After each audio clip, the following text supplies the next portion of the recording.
Hello dears, welcome back to our channel. അപ്പോൾ ഞാനിനി പുതിയൊരു വീഡിയോസായിട്ട് വന്നിട്ടുള്ളൂ കേട്ടോ. ഞാൻ വീണ്ടും വീഡിയോസ് ഇടാൻ തുടങ്ങുകയാണ്. അപ്പോൾ പിന്നെ കുറേ അന്ന് മുമ്പും കുറച്ചിട്ടു, അപ്പോഴേക്കും കുറച്ചൊരു ഗ്യാപ്പ് വന്നു. അത് വേറെ കുറച്ച് പ്രശ്നങ്ങളൊക്കെ ഉള്ളതുകൊണ്ട് നമുക്കതൊന്ന് കണ്ടിന്യൂ ചെയ്ത് പോകാൻ പറ്റിയില്ല. അപ്പോൾ ഇനി കൺസിസ്റ്റൻ്റായിട്ട് വീഡിയോസ് ഇടണം എന്നാണ് വിചാരിക്കുന്നത്. അപ്പോൾ ഞാൻ മാക്സിമം ട്രൈ ചെയ്ത് വീഡിയോസൊക്കെ ഇടാം. അപ്പോൾ എല്ലാവരും എന്നെ സപ്പോർട്ട് ചെയ്യണം കേട്ടോ. എപ്പോൾ വീഡിയോസ് ഇടാൻ തുടങ്ങുമ്പോഴും ഞാൻ വിചാരിക്കും കേട്ടോ, കറക്റ്റായി കൺസിസ്റ്റൻ്റായിട്ട് ഒരു ദിവസം 3 വീഡിയോസൊക്കെ വെച്ച് ഇടണം എന്നൊക്കെ വിചാരിക്കും. അത് ഞാൻ മാക്സിമം ശ്രമിക്കാറുണ്ട്. പക്ഷെ ഞാൻ ആ ഒരു ട്രാക്കിലേക്ക് അങ്ങ് കയറി വരുമ്പോഴായിരിക്കും നമുക്ക് വേറെ എന്തെങ്കിലും ഒരു പ്രശ്നം വരും. അപ്പോൾ പിന്നെ നമുക്ക് ആ പ്രശ്നമാണ് വലുതെന്ന് തോന്നുന്നതുകൊണ്ട് നമ്മൾ പിന്നെ വീഡിയോസ് ഇടാൻ മടിക്കും. അപ്പോൾ അതായിരിക്കും നമുക്ക് വലുത്. അതുകൊണ്ട് അത് ചെയ്യാൻ പറ്റില്ല കേട്ടോ. അങ്ങനെയാണ് ഞാൻ വീഡിയോസ് ഇടയിലിടയിൽ ഗ്യാപ്പ് വന്നത്. ബ്രേക്കായിട്ട് വന്നത് അതുകൊണ്ടായിരുന്നു കേട്ടോ.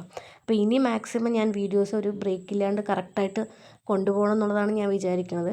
കറക്റ്റായി കൊണ്ടുപോകണം. ഞാൻ എന്തുണ്ടെങ്കിലും നമ്മൾ ഡെയിലി ഒരു വീഡിയോ എങ്കിലും വെച്ച് ഇടണമെന്ന് വിചാരിക്കുന്നുണ്ട്. അപ്പോൾ എല്ലാവരും നമ്മുടെ ചാനലൊന്ന് സബ്സ്ക്രൈബ് ചെയ്ത് സപ്പോർട്ട് ചെയ്യണം കേട്ടോ. അപ്പോൾ ഇന്ന് ഞാനൊരു മിനി വ്ലോഗായിട്ടാണ് വന്നിട്ടുള്ളത്. അപ്പം ഞാനിന്ന് ബ്രേക്ക്ഫാസ്റ്റും ചപ്പാത്തിയും കടലക്കറിയും, ഉച്ചക്കലേക്ക് ചോറ്, പിന്നെ പാലക്കാടിൻ്റെ സ്പെഷ്യൽ തോരപ്പുളിയും, പിന്നെ ഒരു ബീട്രൂട്ട് ഉപ്പേരി, അതൊക്കെയാണ് പ്ലാൻ ചെയ്തിട്ടുണ്ടായിരുന്നു കേട്ടോ. അപ്പോൾ ചപ്പാത്തിയും കടലക്കറിയും കണ്ടപ്പോൾ മക്കൾ പറഞ്ഞു ലഞ്ച് ബോക്സിന് ചപ്പാത്തിയും കടലക്കറിയും മതി, ചോറ് വേണ്ടാന്നായി. അപ്പോൾ പിന്നെ ഞാൻ വിചാരിച്ചു ശരി, ബാക്കി മെല്ലെ കറികളൊക്കെ പിന്നെ വയ്ക്കാം. അപ്പോൾ ചപ്പാത്തിയും ഈ കറിയും മാത്രം ഉണ്ടാക്കി കൊടുത്തിട്ട് ലഞ്ച് ബോക്സ് സെറ്റാക്കാമെന്ന് കേട്ടോ.